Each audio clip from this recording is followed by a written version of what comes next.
So this is a video about should Fukushima use bananas, and the name is supposed to pop up. Should Fukushima use bananas to power the future? And there's a comment there, and so when you click on it from Huma in Team, what you ended up with was, I'll get rid of this one here, Tim Worstall. The Fukushima radiation leak is equal to 76 million bananas. 76 million bananas. Wow. Just wow, Tim. What did the world do to you to make you that angry? I wonder that you would say something like that.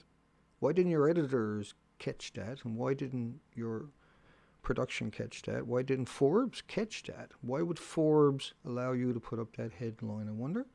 76 million bananas.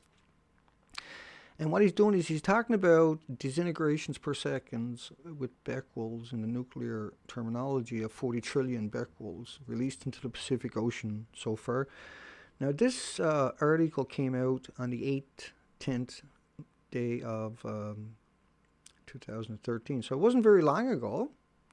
It's kind of interesting because Forbes went up for sale a couple of months later. Now, Tim also wrote this article here. NSA PRISM sounds like a darn good idea to me.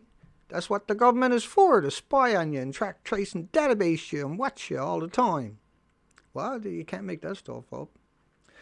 But yeah, Forbes went up to sale because they got people like that there, and the editors won't stop it, I guess. I don't know what's going on.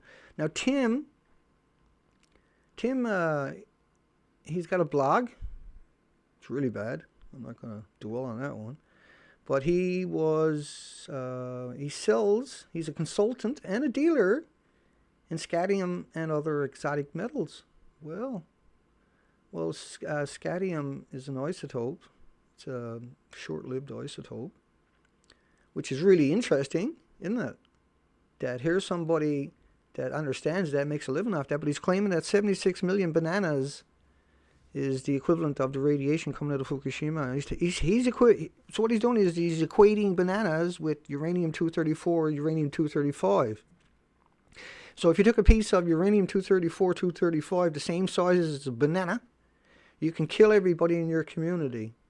And then you can go to every community on the planet with that one piece, the size of a banana, the single banana, and you can kill everybody in every community. If you were to drop that into a lake, you would pollute the lake till the end of time, and you would go to jail till the end of time. You would be the biggest criminal on the planet till the end of the time. If Al-Qaeda had a banana size of uranium, which is what he's equating it to in this article here, and it's amazing that Forbes never caught this and that their editors never stopped this. But if you had a banana-sized piece of uranium or plutonium, that's a dirty bomb. It's the same thing that they use in the A-10 Warthog to fire in other countries, but that's uranium-238 because it's underwent chain reaction. That's why 234, 235, the plutoniums, 24,000 year half-life, but it's so deadly, it's so gets into your body so readily, it's equated into your system so fast. This is amazing that somebody that deals in heavy metals, and scadium is actually a byproduct of uranium. And so he's equating uranium, 234, 235, that's coming out of Fukushima nonstop. At the New York Times, we're saying it's 600 tons a day.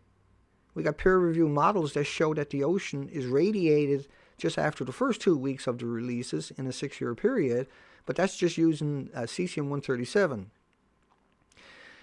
which is code word for uranium and plutonium, by the way, because you'll never hear uranium plutonium put into a sentence. But it's amazing that Forbes done that.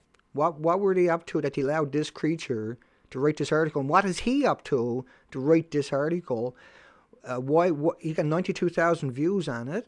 This is outrageous. This is an absolute betrayal of humanity that somebody would equate a banana with uranium-234, 235. Remember, reactors don't run on bananas. They run on uranium, plutonium. They don't run on strontium. They don't run on iodine-131 with a half-life of 7 days, right? Think about the iodine-129 with a half-life 15 million years. Iodine-129, 15 million year half-life, right? And a half-life, you got to multiply it by 10. So if the 15 million year half-life, then it's actually 150 million year life, because it breaks down into different radioisotopes till it finally gets down to scantium, which is what he makes his money off. This is one of the most outrageous, most criminal things you can imagine that you're looking at on the screen. It's embarrassing that somebody on this planet would do that, particularly embarrassing when somebody makes money off uranium byproducts, like Tim does. And I would like to see 2,000 blogs tear this person apart today and put an end to his career and his future, because that's what he deserves. We won't get our way, but that's what he deserves. And in the future, that's what people like this will be getting, except it'll be a million people screaming at him that he's a monster and that we need to put monsters like that away, right? Because he also wrote that article about prison, how the government should monitor everybody. That's what the governments are for, he said. So that's not a real human. That's a creature. That's a critter. Take care, folks. And if you feel like it, blog them out and tell them that a banana got nothing to do with uranium-234 or uranium-235 plutonium. The situation may be worse than thought. Studies from last year indicate that radioactive water will contaminate the entire Pacific Ocean in just 6 years. Kim Min-ji reports. This graphic shows the gradual contamination of the Pacific Ocean due to leaks of radioactive water from the crippled Fukushima nuclear plant in Japan.